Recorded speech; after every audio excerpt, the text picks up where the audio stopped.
Stuttering is a complex condition that isn't yet completely understood. The exact cause of stuttering is unknown. However, we do know that stuttering is a neurological condition that has a genetic basis which causes it to run in families. There are many different theories that attempt to explain the origins and triggers of stuttering. This video is brought to you by 3 students of speech and language pathology at Macquarie University. We aim to explain one theory of the cause of stuttering, the P&A model, which was first proposed by Packman and Atanasio in 2010. We will first describe what stuttering is and then explain the model. Over the years, stuttering has been given many different definitions due to its complex nature and the incomplete understanding of its origins and causes.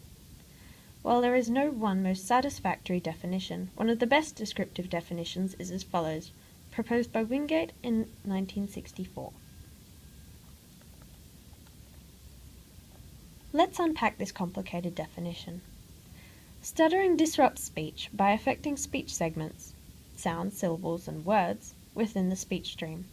These segments may be repeated, for example, hello, or prolonged, for example, hello. Your child has no control over when and how they stutter.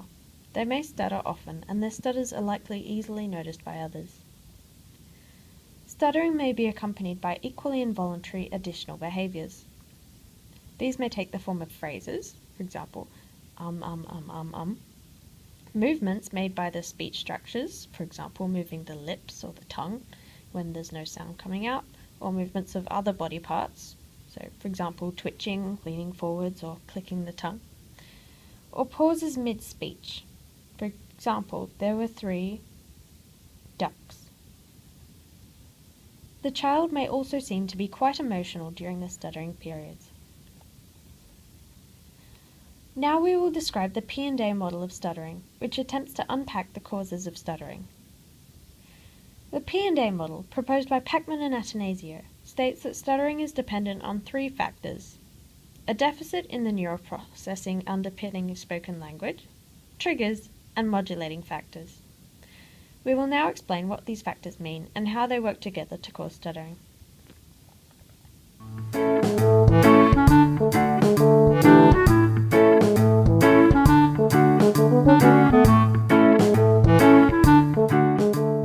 The first factor states that the individual has a neurological speech processing deficit.